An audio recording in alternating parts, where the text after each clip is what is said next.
सचिन वाझेंनी अनिल देशमुखांवर केलेले आरोप अत्यंत गंभीर असून देशमुखांचा काळा बुरखा फाटलाय। याचं सरकार सत्तेत असताना पैसे मागितले जात होते याचे पुरावे सचिन वाझेंनी गृह खात्याकडे दिल्याचं स्पष्ट केलं आहे आणि या सर्व गोष्टींची सखोल चौकशी व्हावी अशी मागणी भाजप महिला प्रदेश अध्यक्ष चित्रा वाघ यांनी केली आहे। नमस्कार। अनिल देशमुखांचा काळा बुरखा फाटला। सचिन वाझेने अनिल देशमुखांवर केलेले आरोप अत्यंत गंभीर असून देशमुखांचा काळा बुरखा टराटरा फाटलाय। उद्धव ठाकरे यांचे सरकार सत्तेवर असताना पैसे मागितले जात होते असे सचिन वाझेने सांगून टाकलंय। याचे पुरावे गृह खात्याकडे त्याने दिल्याचं तथा तशा आशयाचं पत्र सुद्धा त्यांनी राज्याचे गृहमंत्री सन्माननीय देवेंद्रजी फडणवीस यांना दिल्याचं सुद्धा सांगितलंय।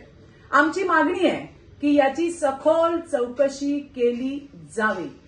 निलंबित असताना अनिल देशमुख यांनी पुन्हा नोकरीवर घेण्यासाठी आणि ते पैसे पवारांना देण्यासाठी 2 कोटी रुपये मागितले होते हे जनता विसरलेली नाही।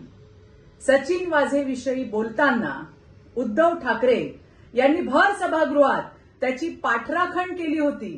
सचिन वाझे म्हणजे लादेन आहे का असं बेजबाबदार वक्तव्य उद्धव ठाकरे यांनी केलं होतं।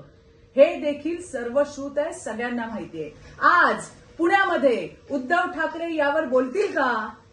महाराष्ट्रातील जनतेला या वसुली गँगची अधिकची माहिती देतील का? याची आम्ही वाट पाहतोय। धन्यवाद। जय हिंद, जय महाराष्ट्र।